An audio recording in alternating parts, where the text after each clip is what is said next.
Welcome everybody to the first session, which is on democracy. I want to cover four broad topics, starting with the prevalence and development of democracies, then continuing to a definition of what a democracy is and what it isn't. Thirdly, I want to talk about different types or flavors or varieties of democracies. And finally, I want to give two countries as examples of two very different types of democracies, namely the United Kingdom and Switzerland.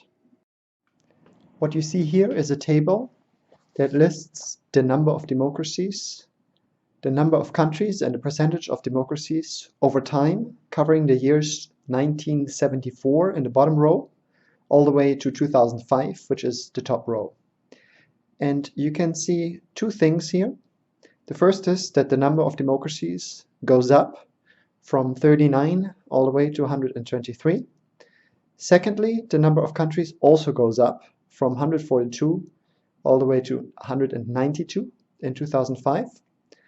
If you take the number of democracies over the number of countries, you get the percentage of democracies of all countries, and that is displayed in the last column. And you can see that in 1974, about 27% of countries, or roughly 1/3 of countries, were democratic, and that number has constantly risen all the way to 64% in 2005, which is about roughly 2/3. So, answering the question of how many democracies there are, well, before the late 1970s or so, less than 1/3 of all independent states were democratic. And as a result, much of research in political science focused on regime types, the question of why some countries are democracies and others are autocracies or dictatorships or non-democracies, while differences among different democracies were not analyzed. However, today the picture is different. About 2/3 of countries or states are democratic now, and researchers have increasingly become interested in identifying different types of democracies, and this is a topic we will cover later in today's lecture. I want to give you an extremely bird's eye view of the development of democracy over time. The very early democracies start in about 4000 BCE, before the Common Era, where you have small societies and small city-states that use some form of democratic principles, some sort of discussions in public assemblies, but typically there is limited participation, so only men and the better off in society could participate. Women, slaves, and foreigners were typically excluded. Then the time of representative democracy ranges roughly from 1215 all the way to the mid-20th century, where you get increasing representation of people, an increasing extension of suffrage, the foundation of political parties, and introduction of competitive and increasingly fair elections. And then today we see the age of modern democracy since the mid-20th century. Let me give a little bit more detail on each of them. So early democracies or early democratic forms we find already in 4000 BCE, before the Common Era, in Mesopotamia, in Iraq, so it's not a Western invention. I'll talk a lot about Western Europe in this course. This doesn't mean that everything was invented in Western Europe, and democracy is one of those things that was invented several times in history in different locations and independently from each other. So what you see in this very early age, you see early forms of democracies established in some small self-sufficient city-states. What we will cover more, or what we will focus on in another lecture, is ancient Greece, where we see the rule by the people, which is called democracy, which is a combination of two Greek words, namely the word demos, which means people, and kratein, which means rule. And so the earliest democratic rules in Western Europe are to be found in ancient Greece in about 500 BCE. We also see some of the similar or same principles used in Roman Italy when the power and the center of the Western world shifts from Greece to Rome, where we have the Rome being governed by a constitution, and the power is divided between the Senate, the nobles, and the assembly. The age of representative democracy gets ushered in 1215 with the Magna Carta in England, where the nobles or barons forced the King John at the time to sign a document called the Magna Carta, which establishes written laws as a higher power than the rights of the king.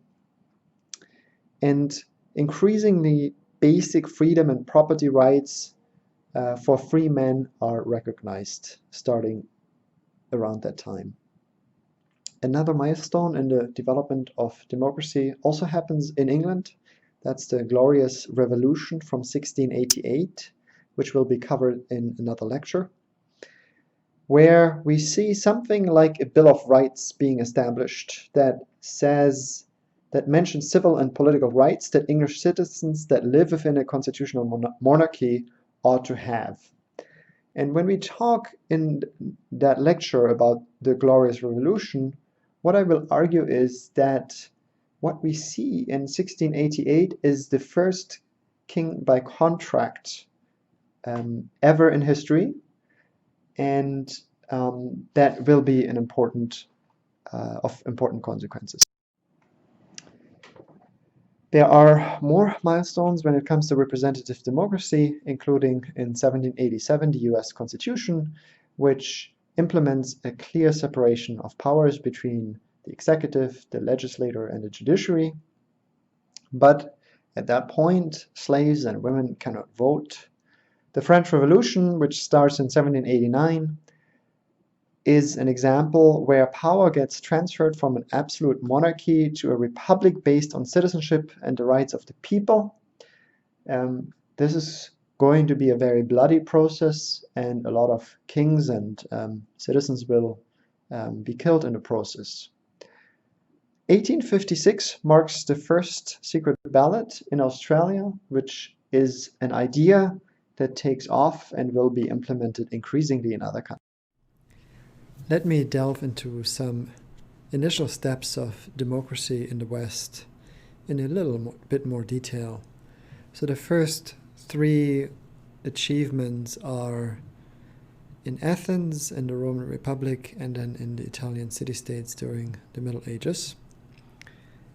These first steps are then followed by local assemblies in several countries, typically Britain, Scandinavia, Lowlands, and the Lowlands and Switzerland are mentioned here.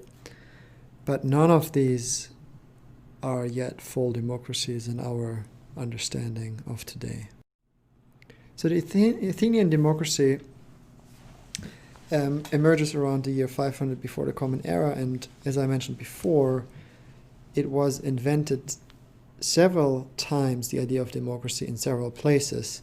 This is one of them. It's not the first, it's not the only time and place in which it happens. This is a system of government in Athens with popular participation by a substantial number of citizens, which lasts for about 200 years. And this is where the name democracy comes from. Demokratia in Greek derives from demos, the people, and kratos, to rule. The government system of Athens of the time is fairly complex, but at its center is an assembly of citizens, of adult male land-owning non-slave citizens, which is about 10% of the population at the time, of the city of the time. And the democratic elements are direct democratic elements. So you would have a direct, you would gather at a place, you would discuss, and then you would vote directly on legislation and executive bills. There's also an element of selection of key officials, of politicians, by the assembly, though most political offices were allotted by lottery systems. So you had a chance of winning an office by chance. The Roman Republic later on is a system that also has democratic elements. The name republic derives from the Latin word res, for thing or affair, and publicus, which is public in Latin, and so a republic is roughly the thing that belongs to the people. In the Roman Republic, there were two classes of citizens. Actually, there were three, but two that were relevant for the political system. One were the patricians, the aristocrats, which are about 5 to 10% of the population, and the other ones are the commoners, the plebeians, the common people, which are about 90%, 95%. And initially, the right to participate and to hold office is restricted to the patricians. We see this over and over and over, that first rich people get to participate, and then participation gets gradually expanded. And the same we see in the Roman Republic. Later, plebeians gained participation rights as well. As for the longest time in history, the only gender that could participate are males. And I mentioned that there really are three classes, because at the bottom of the Roman Republic, of the society, were slaves and other non-Roman citizens. This is a very local type of democratic decision-making, where people literally meet in a place, the Forum Romanum, to make decisions. And as the Roman Republic dramatically increases from the city to incorporate pretty much the entire Mediterranean world, this becomes a dysfunctional system. When the Roman Republic perishes, at the latest with Julius Caesar in the year 44 before the Common Era, that really marks the end of popular decision-making in politics. You have the Roman Empire that follows the Roman Republic, which re-erects some forms of the Roman Republic. So there is going to be a Senate, there's going to be assemblies, there's going to be magistrates, but really the Roman Empire is headed by, well, pretty much a dictator. And it starts off with Augustus, who gets all sorts of powers from the Senate for life.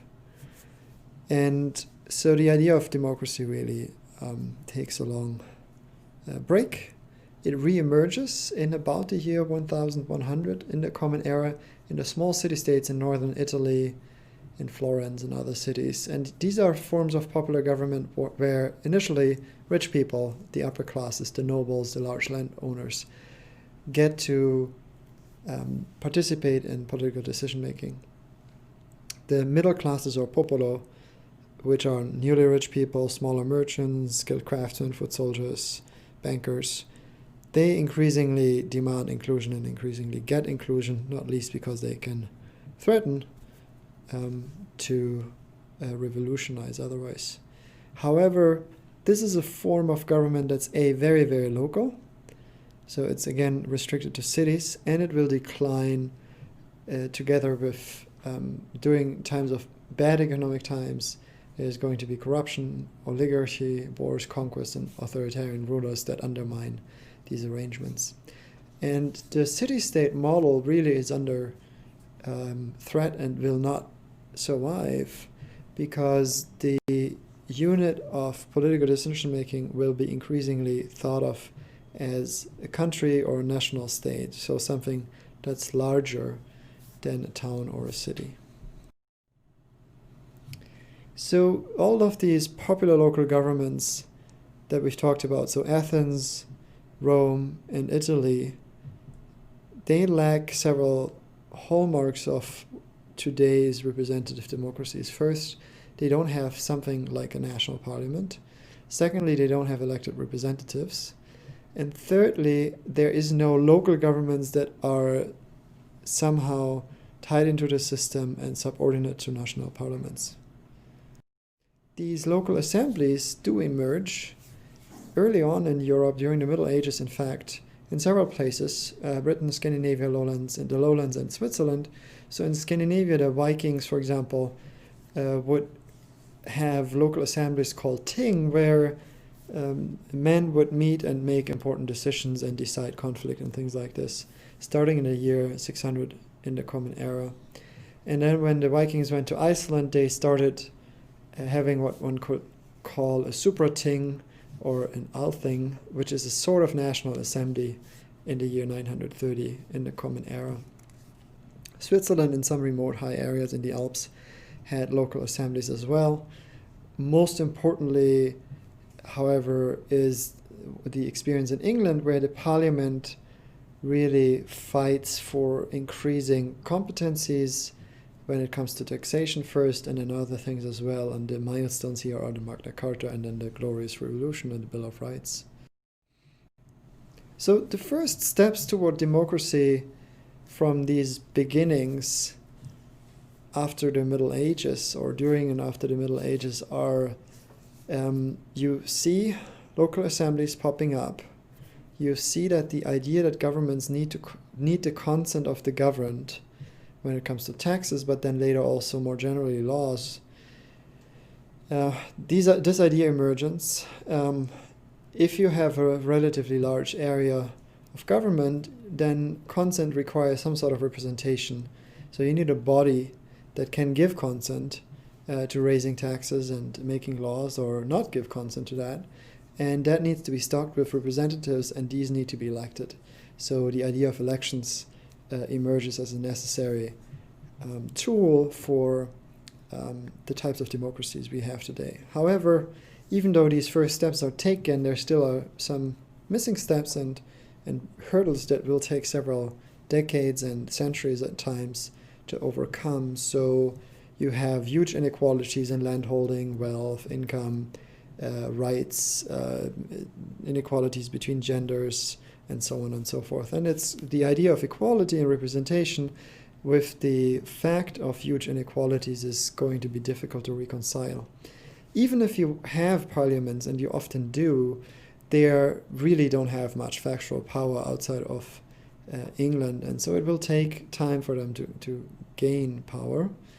The parliaments that exist and have representatives are often highly unrepresentative of the population at large.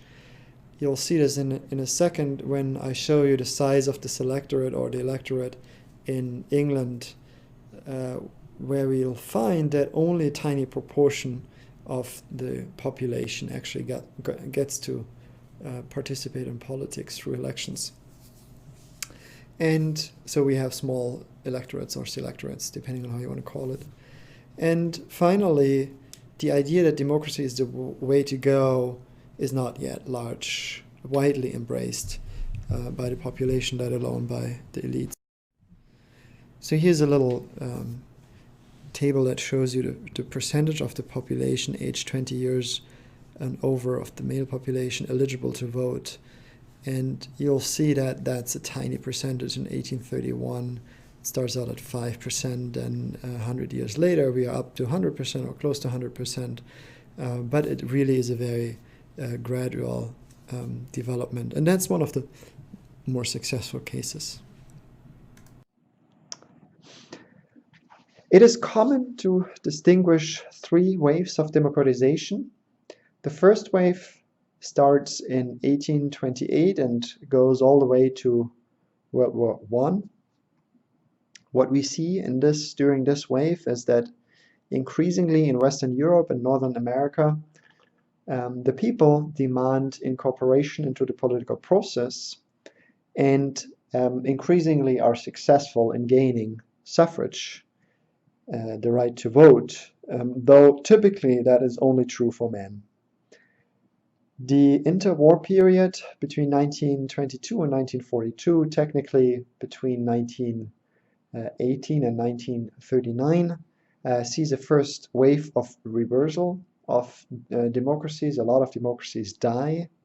The most dramatic declines in democracy happen in Italy and Germany, with the emergence of fascism and Nazism, with Mussolini in Italy and Hitler in Germany, something that we will talk about in great detail.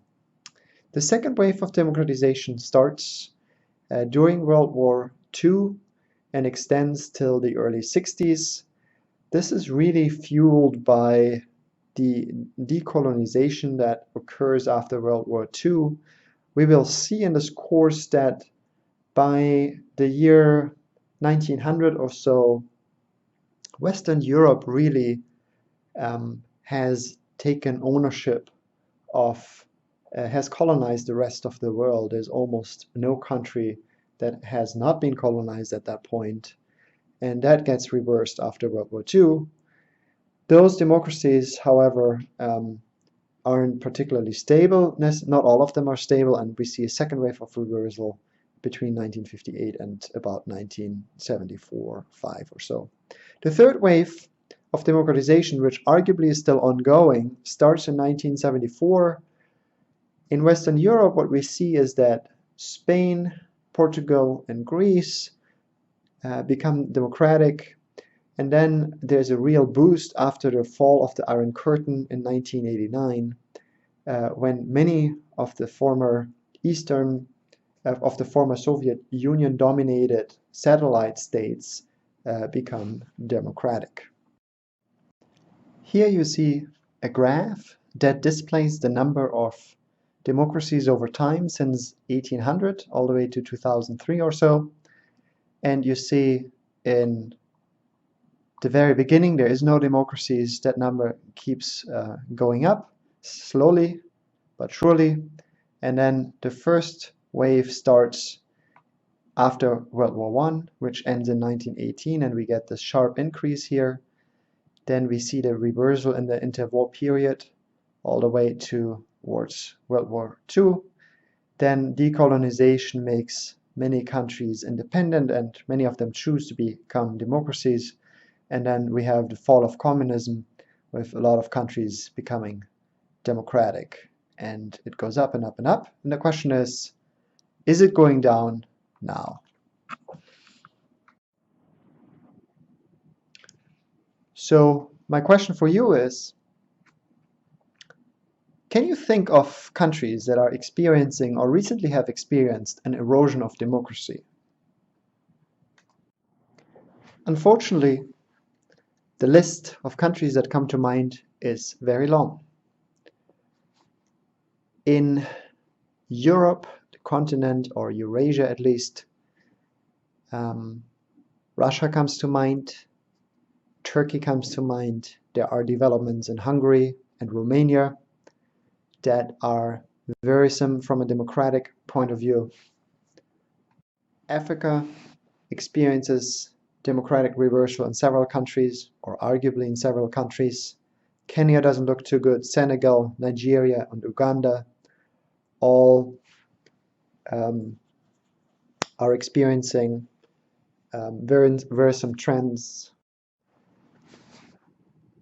There are democratic reversals happening in the Philippines, arguably in Thailand and Malaysia.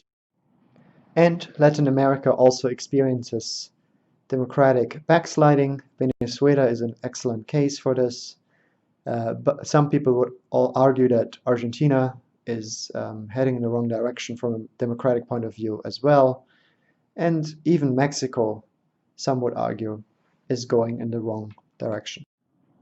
Now that we have covered the prevalence and development of democracies, even if only very, very briefly, it's probably a good time to talk about what democracy is and what it is not.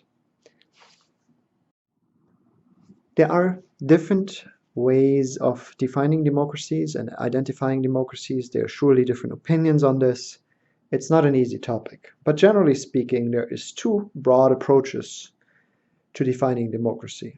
One focuses on procedural definitions, and it would specify particular criteria that need to be in place in order for a country to be called democratic. So, for example, most of these definitions would say there need to be elections that are free and fair, and suffrage needs to be universal in order for us to even start talking about whether a country is a democracy or not. There are substantive definitions as an alternative approach that focus on more normative aspects of democracy, of the idea of democracy, such as the goals that democratic regimes might pursue, or whether human rights are valued in a country and respected in a country or not. However, we will focus very much on procedural definitions, not least because they are much more common than substantive definitions.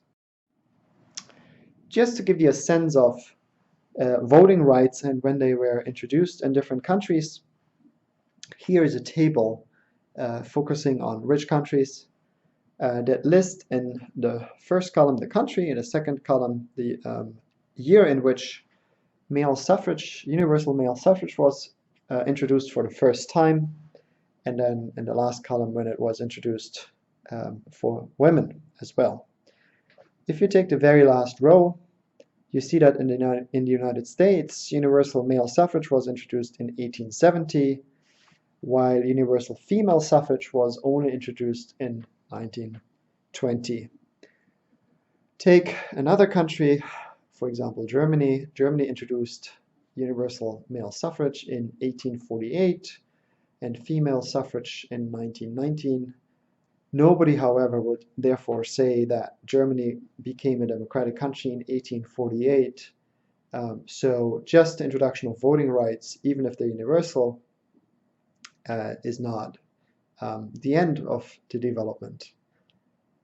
Look at Switzerland as a final example. Switzerland also introduced universal male suffrage in 1848.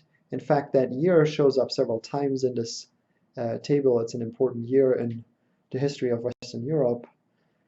While female suffrage was introduced in Switzerland only in 1971, so about 40 years or so ago, 40 to 50 years ago. Here is one way of defining democracy from a procedural point of view. There are 4 criteria that need to be fulfilled in order for a country to be called a democracy according to this definition. The first one is the chief executive is elected, either directly or indirectly. Secondly, the legislator is elected. Thirdly, there is more than one party that competes in elections. And finally, the incumbent parties or party have in the past or will have in the future lost an election and yielded office. If a country fails at least one of these criteria, it is not a democracy. Let's look at this for the US. So in the US, the chief executive is the president. The president is elected. It's a bit of a philosophical question whether he is direct or she is directly or indirectly elected. Voters go and select one presidential candidate over another, and then that would typically mean it's a direct election. However, because of the electoral college, which is in between voters and the actual voting result, it is technically an indirect election. Secondly, in the US, the legislator is elected. That is true. If you look at the legislature, which is Congress, consisting out of the House and the Senate, both are elected in different ways, but they're both elected. Thirdly, there's more than one party that competes in elections. That's true in the United States. There's typically 2 parties, at least 2 main or big parties that compete in elections. And then fourthly, it is common in the United States that the party that loses the election yields office for the party that won the election or for the candidate that won the election. So from this procedural definition of democracy point of view, the United States does qualify as a democracy. There is one wonderful way of summarizing these 4 criteria into a statement that defines democracies in a very succinct way. And that statement is: democracy is a system in which parties lose elections. This comes from Adam Przeworski, who is a wonderful political scientist, and it is taken from one of his books. So democracy is a system in which parties lose elections. You see the criterion of elections is there, the idea that there is more than one party is there, and the idea that you need to yield, you need to see the peaceful transition of power from the election winner, from the election loser to the election winner. This is all captured in this one statement, and it is a statement that I very much invite you to memorize. Democracy is a system in which parties lose elections. Now I want to distinguish different types or varieties of democracy, which is a distinction that has been developed in great detail by Arend Leipart. So far we have compared democracies with non-democracies for the most part, and it's now time to turn to comparing democracies with each other. And that will be the second part of this first block of the course. The starting point is an influential typology suggested by Arend Leipart in his work, which is summarized and presented in Patterns of Democracy.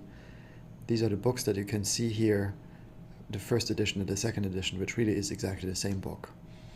The latter book, the second edition, is available on OSU library as an ebook, so you can read all of it online. Arend Leipart is a Dutch scholar. He was born and raised in the Netherlands and then moved to the US for his PhD and worked for almost all of his life in America. And he is an authority on consociationalism, which is the ways in which segmented societies manage to sustain democracy through power sharing. So he has a very different experience growing up in the Netherlands about how democracy works compared to someone who would be socialized in, say, the United Kingdom or in the US. And he has developed this into contrasting democracies into majoritarian and consensus democracies, and that's the core of this book, Patterns of Democracy, and it will be the topic of today's session. The United Kingdom is the best example for a majoritarian democracy, and Switzerland is the best example for a consensus democracy. Most of you are fairly familiar with the UK system, although we talk about it in a little bit, but probably less familiar with the Swiss system, and it is really different, and for many of us it is strange. In particular, I want to talk a little bit about the magic formula, which is an informal arrangement to select the executive. And the executive is not, like in most countries, one person, such as the president or the prime minister, but it is a collective of 7 people. And how they get their jobs is described in the following short clip, which is all about that magic formula. How should a country be ruled? In many democracies, a party that wins a majority forms the government. When a party doesn't reach an absolute majority, it has to join forces with other parties. Together, they form a coalition government. Switzerland's executive, the cabinet, is also made up of politicians from different parties, but it's not a coalition government. Instead, the Swiss have come up with a special system. It's what they call the magic formula.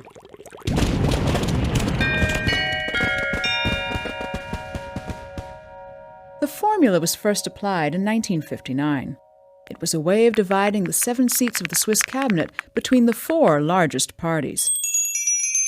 The idea is to reach decisions by consensus. If the strongest party alone made all the decisions, there would be much more opposition. In Switzerland, where people can force votes on just about every issue, things would be constantly blocked.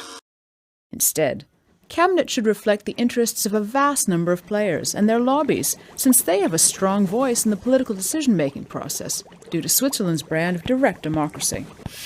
The magic formula is not set down in law. It's an informal agreement among Switzerland's many parties. In recent years, though, the formula has been questioned. In the 2003 parliamentary elections, the party with only 1 cabinet seat was the biggest winner, solidifying its position as the largest in parliament. As a result, it asked to tweak the magic formula in its favor, and its wish was granted. The equation was further complicated a few years later with the emergence of a fifth party in the cabinet. Was the magic formula still intact? Did the cabinet makeup reflect the size of parties in Parliament, a necessary condition to ensure consensus politics? Some said yes, since the cabinet was elected fairly by Parliament. But others said no and crunched the numbers to prove their point. They divided the parties into blocks of left, centre and right, which resulted in a ratio of approximately 2-3, a ratio that has been more or less unchanged since the magic formula was introduced more than half a century ago. However, from 2003, the ratio in cabinet was 2-1-4. The debate over the magic formula is likely to continue. The only certainty is the desire to maintain the principle of consensus politics.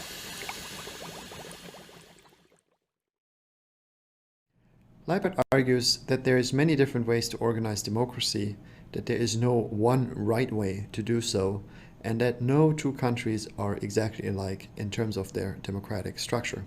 However, he says there are certain patterns out there so that if a country chooses one type of institution, it typically also chooses predictably other types of institution. And he says there is two clusters of countries. One he calls the majoritarian democracies, in which the majority gets to decide most of the time, and the other one he calls the consensual democracy, where as many people as possible are involved in the decision-making process, in which you try to get as large of a majority as possible, and the Swiss magic formula is a good example of this. Historically, there has been a bias towards majoritarian democracy, in which democracy has been equated solely with the majoritarian model, and he's very emphatic that this is not a very useful way to think about democracy. He says it's just plain wrong. They're all democracies, they're just differently organized. Leibert makes two core claims. First, there are two different ways to organize democracies, the majoritarian model and the consensus model. And secondly, they lead to quite different policies and outcomes. The majoritarian model and the consensus model emphasize different things. In the majoritarian model, you see a concentration of power, while in the consensus model, you try to share, disperse, and limit power. The majoritarian model is about exclusiveness. Either you're in the government or you're in the opposition. The consensus model is about inclusiveness, where the distinction between who governs and who is governed is much less sharp. The majoritarian model relies on competitiveness and typically is characterized by winner-takes-all politics, while the consensus model is all about bargaining and negotiating. That leads to confrontation in the majoritarian model. It leads to compromise in the consensus model. The best example, according to Leibert, for the majoritarian model is the United Kingdom, and the best example for the consensus model is Switzerland. Leibert's book is very systematic, and it goes over key differences in 10 different areas. These 10 areas fall into two dimensions. One is the executive parties dimension, and the other one the federal unitary dimension. Here's one table that summarizes them in a very nice fashion, I believe. So the institutional features that he covers are listed in the first column.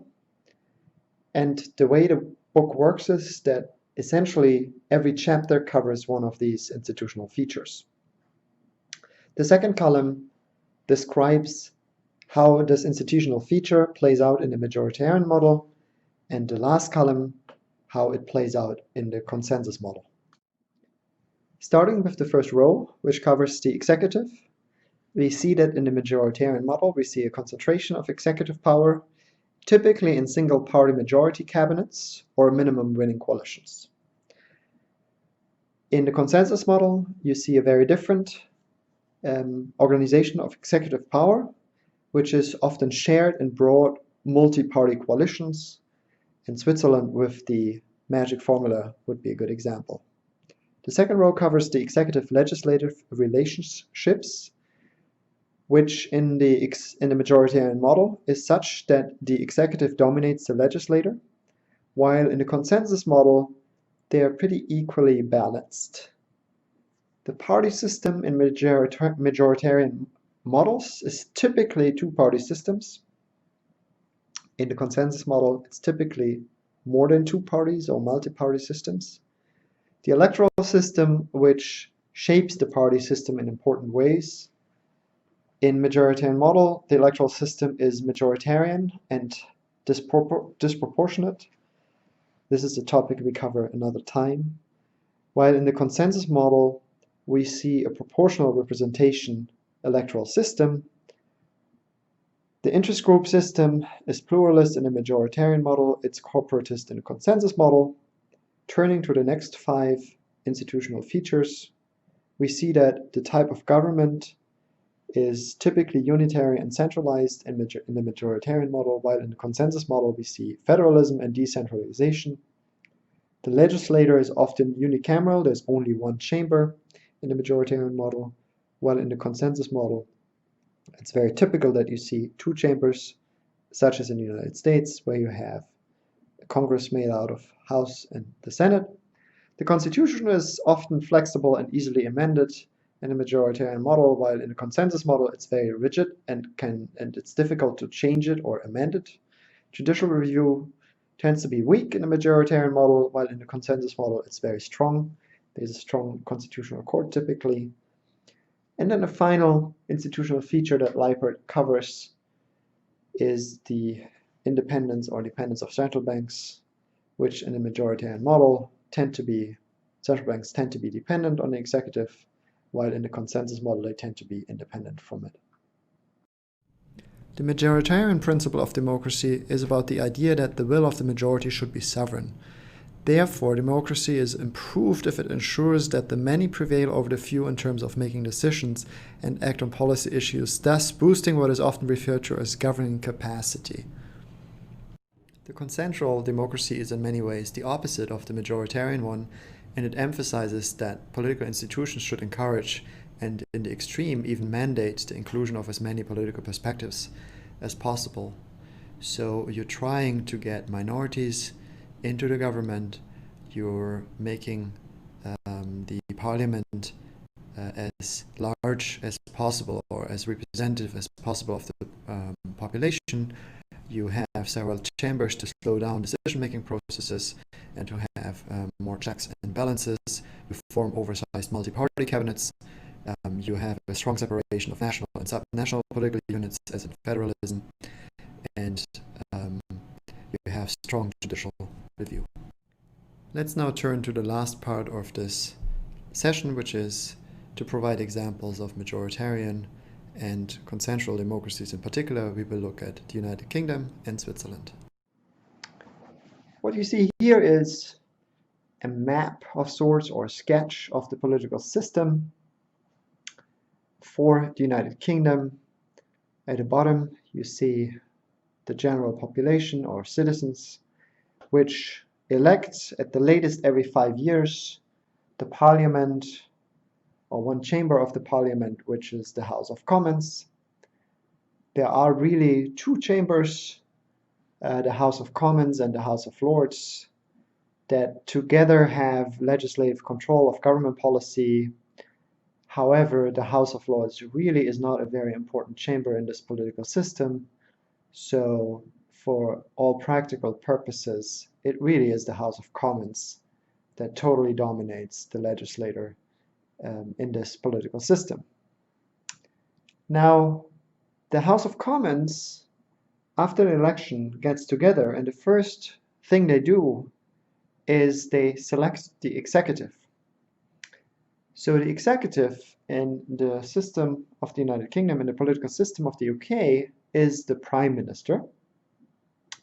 And the Prime Minister is elected by the Parliament. So that's very different from the US, where the executive is elected in one election, in the presidential election, and the Parliament, or the legislator, is elected in a separate election.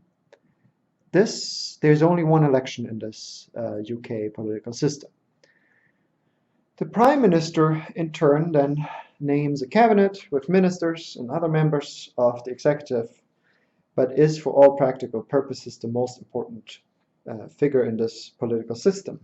And one of the things that the Prime Minister can do in the UK is the Prime Minister can dissolve the Parliament and call for new elections. He has to do this at least every 5 years, but can decide to do it at any point within the 5-year time period. So it is not uncommon that the election date is chosen at a time when the prime minister and his or her party is popular. Now, there is the queen in the political system, and the queen is the head of state, but the queen does not really play an important part in this political system other than for representative purposes. The UK does not have a written constitution in the American sense, in the sense that there is one document that you can read and that sets down all the laws. In fact, the UK doesn't really have a constitution, and the UK doesn't really have a constitutional or Supreme Court. It started introducing one in 2009, but I believe it's fair to say that its role in this political system yet has to be found. Queen Elizabeth II, here on the right, has been Queen of the United Kingdom, Canada, Australia and New Zealand since February 1952, for a very, very long time. David Cameron, here on the left, was Prime Minister of the United Kingdom from 2010 to 2016. He stepped down in 2016 after the Brexit vote, which was a referendum in which a majority of those that turned out decided that it would be best for the United Kingdom to leave the European Union. And David Cameron had said before that referendum that if the referendum decides in favor of the Brexit, he will resign, and so he did. When the Prime Minister resigns, the Parliament in the UK selects a new one in an election, and Theresa May won that vote. So you have a turnover in the executive from David Cameron to Theresa May without an election that involves voters. So this is quite different and perhaps very unfamiliar to most of you who were socialized in a presidential system where the executive changes every 4 years or potentially every 4 years with a presidential election. Theresa May decided that she would dissolve the parliament and call for new elections in 2017, even though they were not due for another few years.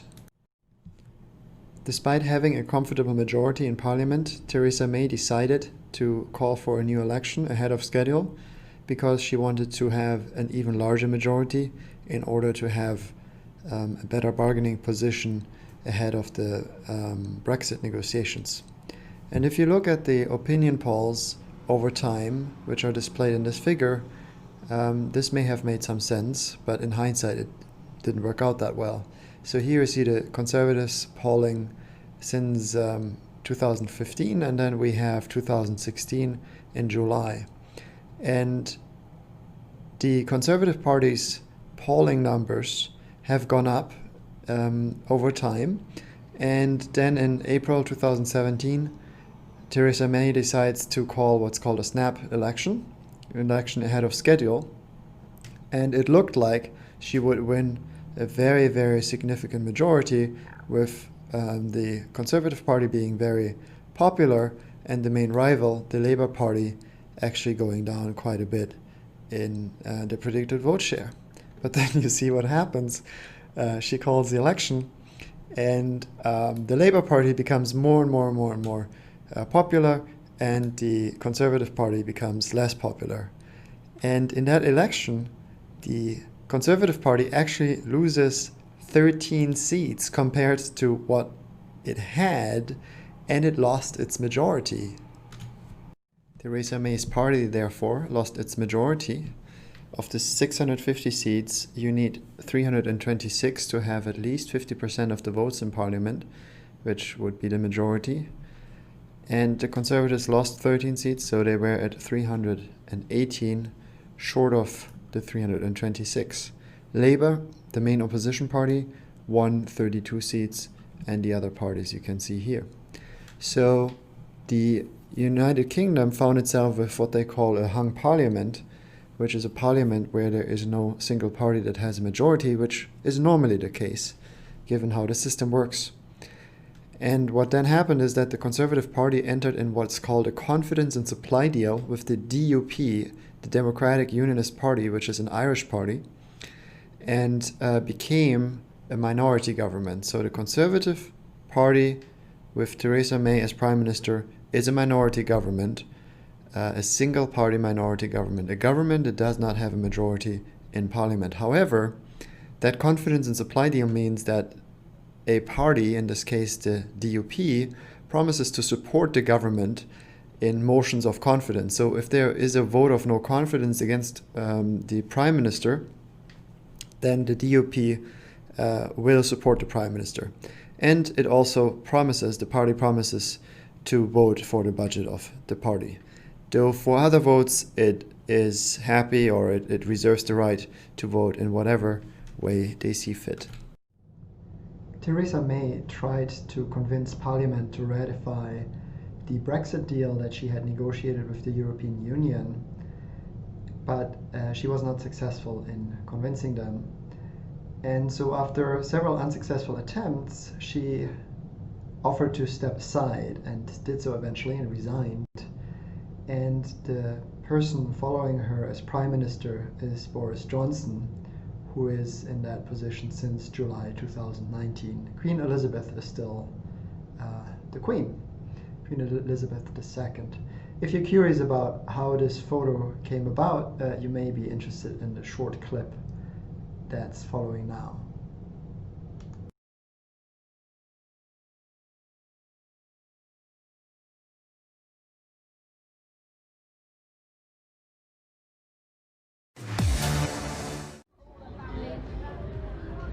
Guys, this is a great experience in coming to part of right here in London.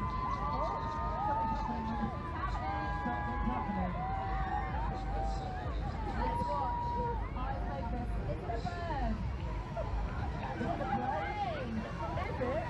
go.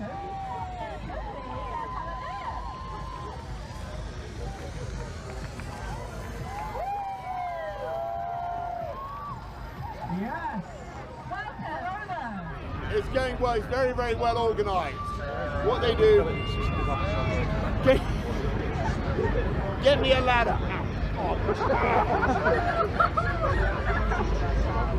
It's going well, team. Hey, right. Or you just reaching out for it? No.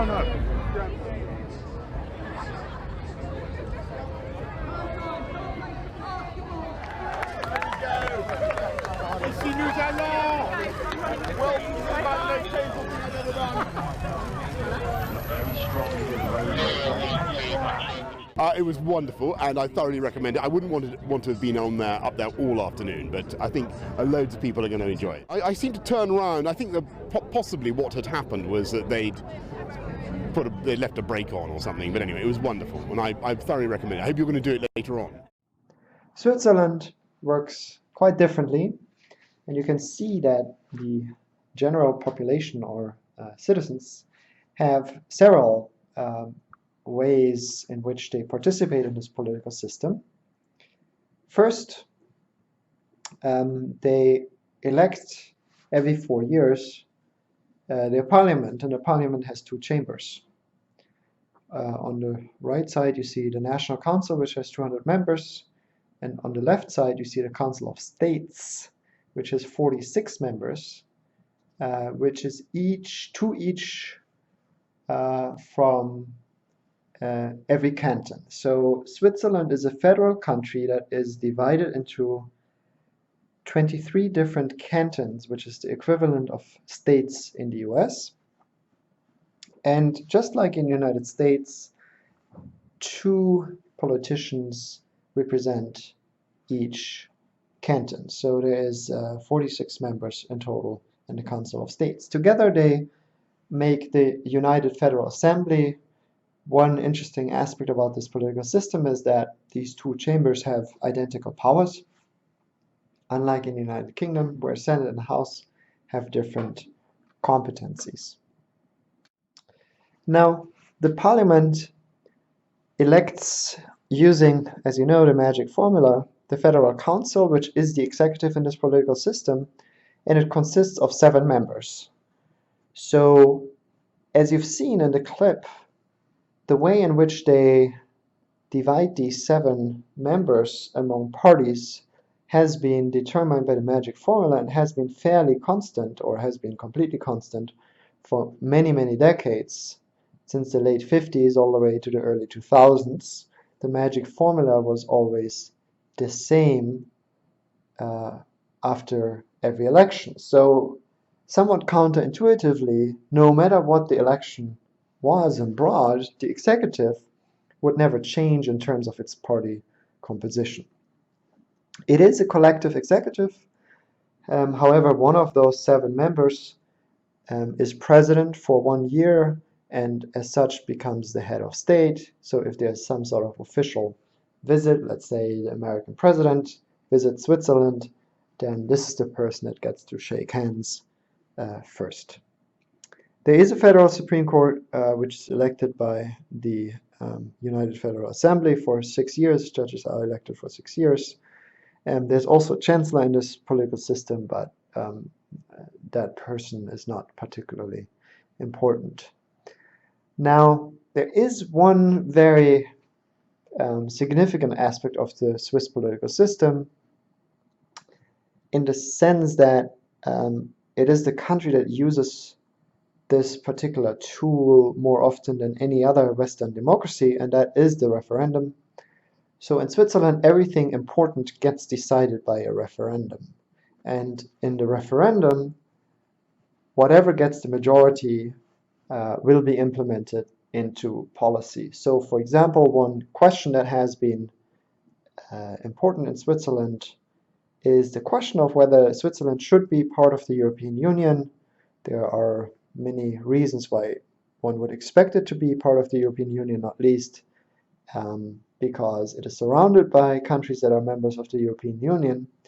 But Swiss people were asked in referendums, or in several referenda, whether they wanted Switzerland to join, and they never said in majority yes. So Switzerland is not a member of the EU. And there's other big questions that have been decided by referenda. One big question has been a reform of the healthcare system, and that won narrowly a majority, and so the healthcare system was reformed as proposed by this referendum. You might wonder why Switzerland is a consensus democracy and not a majoritarian democracy.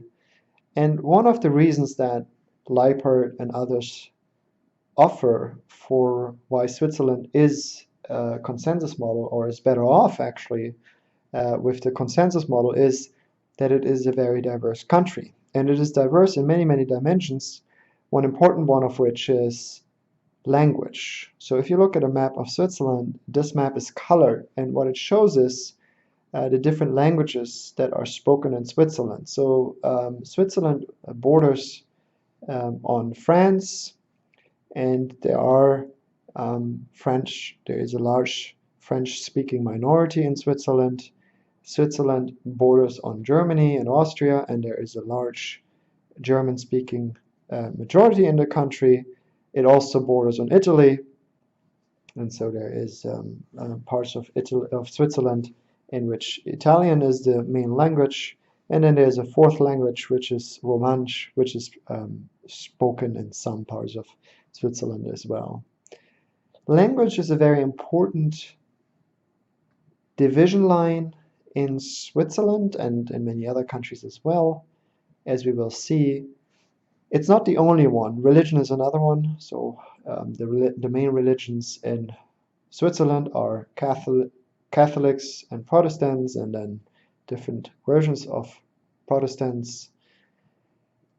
There's yet other divisions based on geography, socioeconomic strength, and so on and so forth. So overall, it just is a very diverse country, and so you want to make sure that the majority does not get to decide everything for this very diverse population. And the consensus democracy is one way of getting there.